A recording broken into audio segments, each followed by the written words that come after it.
छात्रों, आज मैं आप लोग को केमिकल काइनेटिक्स में फर्स्ट ऑर्डर रिएक्शन का कंसेप्ट देने जा रहे हैं।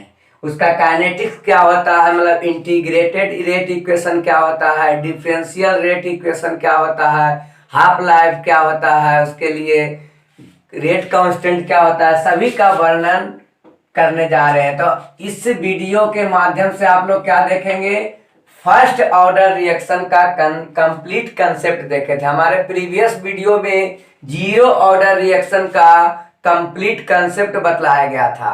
इस वीडियो में आप लोग को फर्स्ट ऑर्डर का कंप्लीट कंसेप्ट दिया जाएगा। तो फर्स्ट ऑर्डर रिएक्शन क्या है, इसका वर्णन करने जा रहे हैं। हिंदी में आप लोग क्या लिखिएगा, प्रथम कोटि अभिक्रिया की गतिकी, काइनेटिक्स होता है गति की, या प्रथम कोटि अभिक्रिया का सिद्धांत या कंसेप्ट। तो यहां पर हम लोग क्या देखते हैं, इसका सबसे पहले हम लोग डिफिनीशन देखते हैं कि फर्स्ट ऑर्डर रिएक्शन का डिफिनीशन क्या होता है। तो जीरो ऑर्डर रिएक्शन के तरह ही फर्स्ट ऑर्डर रिएक्शन का डिफिनीशन होता है। वहां पर हम लोग क्या देखे थे, किसी रासायनिक अभिक्रिया क्या देखे थे, वैसा रासायनिक अभिक्रिया जिसमें अभिक्रिया का वेग अभिकारक के सांद्रण के प्रथम घात के समानुपाती हो। शून्य घात के समानुपाती होगा तो शून्य कोटि, प्रथम घात के समानुपाती होगा तो फर्स्ट ऑर्डर रिएक्शन, मतलब प्रथम कोटि अभिक्रिया। तो यहां पर हम लोग क्या देखेंगे, the chemical reaction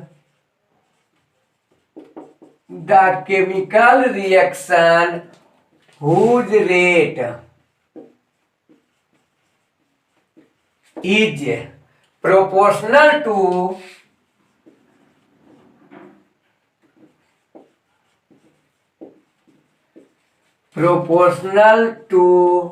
the first power of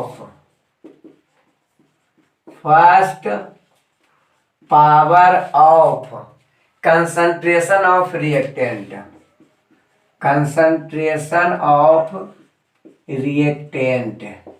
is called first order reaction. ये डिफिनीशन हम लोग क्या देखे, फर्स्ट ऑर्डर रिएक्शन का। तो फर्स्ट ऑर्डर रिएक्शन में मेन पॉइंट यही है, first power of the concentration of reactant. यहाँ जीरो पावर दे दिए थे तो zero order reaction, second power दे देंगे तो सेकेंड ऑर्डर रिएक्शन का डिफिनीशन, थर्ड पावर देंगे तो थर्ड ऑर्डर रिएक्शन का डिफिनीशन हो जाएगा।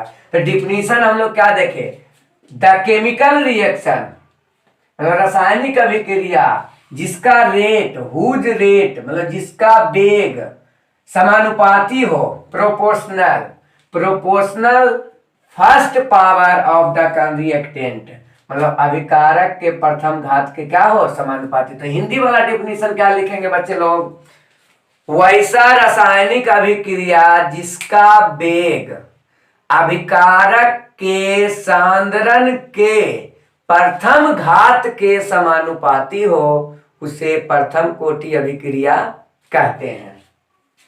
तो ये kinetics of first order reaction हम लोग देखें। अब हम लोग देखेंगे क्या, फर्स्ट ऑर्डर रिएक्शन में यहाँ पर इसी को हम लोग क्या करते हैं, डिफरेंशियल फॉर्म और इंटीग्रेटेड फॉर्म लाते हैं। तो यहाँ पर हम लोग क्या देखें कि रेट जो हो रहा है डायरेक्टली प्रोपोर्शनल हो रहा है कंसंट्रेशन के कितना पावर का, 1 पावर का। यही डिफिनीशन आया। क्या कह रहा है, हुज रेट, तो रेट लिख दिए, प्रोपोर्शनल तो प्रोपोर्शनल का सिंबल दिए, फर्स्ट पावर तो 1 पावर, तो किस पे 1 पावर, कंसंट्रेशन ऑफ रिएक्टेंट।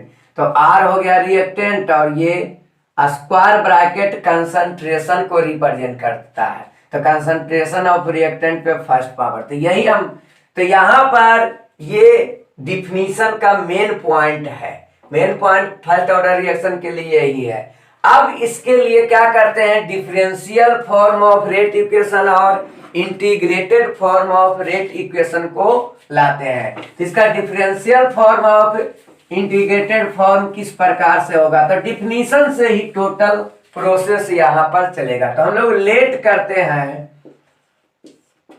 ये क्या है, एक फर्स्ट ऑर्डर रिएक्शन है, इज ए फर्स्ट ऑर्डर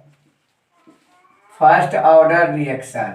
तो ये फर्स्ट ऑर्डर रिएक्शन है, तो इसका रेट क्या हो जाएगा, directly proportional to reactant R है, तो आर का कंसंट्रेशन पे पावर 1 हो जाएगा। रेट का सिंबल होता है क्या, minus D R by D T.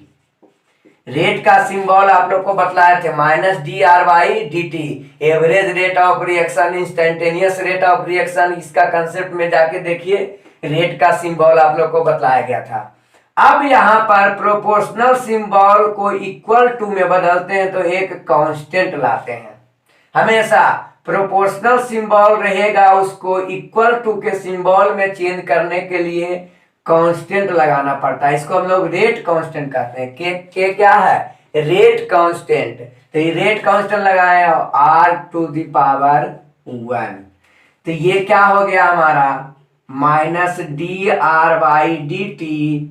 तो 1 पावर आप लोग जानते होंगे कि लिखने की जरूरत नहीं पड़ती है। तो यही क्या हुआ, डिफरेंशियल रेट इक्वेशन। ये क्या कहलाया, differential rate equation for first order reaction. तो ये फर्स्ट ऑर्डर रिएक्शन का क्या कहलाया, डिफरेंशियल रेट इक्वेशन।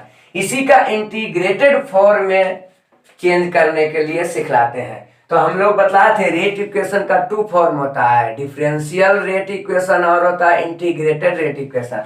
तो ये फर्स्ट ऑर्डर का हमारा क्या हो गया, डिफरेंशियल, मतलब अवकलित वेग, प्रथम कोटि अभिक्रिया का अवकलित वेग समीकरण। हिंदी में क्या लिखेगा, प्रथम कोटि अभिक्रिया का अवकलित वेग समीकरण। तो अवकलित वेग समीकरण के रूप में इस तरह से आया। तो यहां पर क्या देख रहे हैं हम लोग, रिएक्टेंट के कंसंट्रेशन पर डिपेंड कर रहा है, मतलब कांस्टेंट, रेट इसका कांस्टेंट नहीं है। जबकि हम लोग देखे थे जीरो ऑर्डर रिएक्शन में जो रेट होता था वो कांस्टेंट, इक्वल टू कांस्टेंट के बराबर होता था। मतलब क्या, does not depend on concentration of reactant. जबकि यहाँ पर फर्स्ट ऑर्डर रिएक्शन में क्या देख रहे हैं, रेट जो है डिपेंड कर रहा है कंसंट्रेशन ऑफ रिएक्टेंट पर। जीरो ऑर्डर में कंसंट्रेशन ऑफ रिएक्टेंट पर डिपेंड नहीं करता है, जबकि फर्स्ट ऑर्डर रिएक्शन में कंसंट्रेशन के फर्स्ट पावर पर डिपेंड करता है। अब इसको हम लोग क्या करते हैं, इंटीग्रेटेड फॉर्म में चेंज करते हैं। तो इंटीग्रेटेड फॉर्म में चेंज करने के लिए आप लोग क्या बोले थे, सेम वेरिएबल को सेम तरफ कर लेंगे। और यहाँ पर 2 वेरिएबल है, एक रिएक्टेंट है, एक टाइम है। रिएक्टेंट का मान जो बढ़ते घटते रहता है उसको वेरिएबल बोलते हैं। तो रिएक्टेंट क्या होता है, जैसे जैसे अभिक्रिया होती है वो घटती है, और टाइम भी घटता है, टाइम धीरे धीरे बढ़ता है। तो यहाँ रिएक्टेंट और टाइम मेरा क्या हो गया, वेरिएबल हो गया। तो टाइम वाला वेरिएबल इधर कर देते हैं, रिएक्टेंट वाला वेरिएबल इधर कर देते हैं। तो क्या हो जाएगा, माइनस डी आर, और आर नीचे चला आएगा वाई आर, और यहाँ क्या चल जाएगा, के into D T.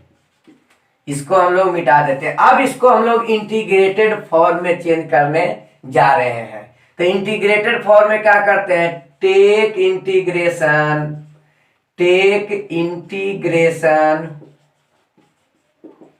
Both side, दोनों तरफ अवकलन, दोनों तरफ समाकलन करने पर। हिंदी वाला क्या लिखेंगे, दोनों तरफ समाकलन करने पर, टेक इंटीग्रेशन बोथ साइड। तो इंटीग्रेशन का सिंबल लगाएंगे दोनों तरफ, इंटीग्रेशन का ये सिंबल होगा। टेक इंटीग्रेशन लेना मतलब दोनों तरफ इंटीग्रेशन का सिंबल केवल लगा देना है।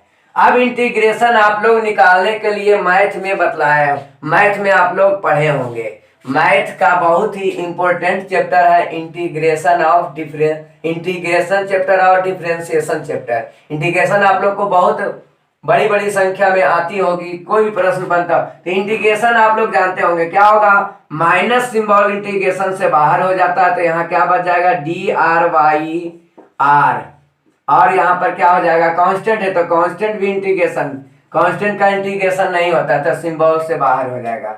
नेक्स्ट यहाँ पर 1/x का आप लोग इंटीग्रेशन जानते होंगे, 1/x इंटू डी एक्स, इसका जानते होंगे ln x होता है इंटीग्रेशन।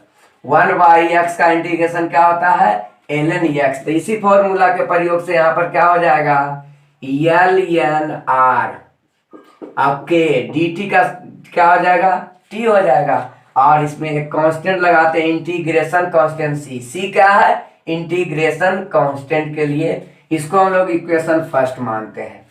अब यहां से हम लोग क्या करते हैं, यही हमारा ये आया अभी क्या, इंटीग्रेटेड इक्वेशन अभी आया है, इसको हम लोग t और k के रूप में चेंज करते हैं। तो यहां पर क्या करते हैं, वेन t इक्वल टू 0, जब क्या रहे, t इक्वल टू 0 रहे, तो r क्या रहेगा, r 0 के बराबर हो जाएगा, मतलब इनिशियल कंसंट्रेशन। r 0 क्या कहलाता है, इनिशियल कंसंट्रेशन। अब इसको हम लोग इसमें पुट करते हैं, तो क्या आने वाला है हम लोग का फॉर्मूला देखिएगा, r के जगह r0, तो minus ln r0 equal to k, t equal to क्या माने हैं, 0।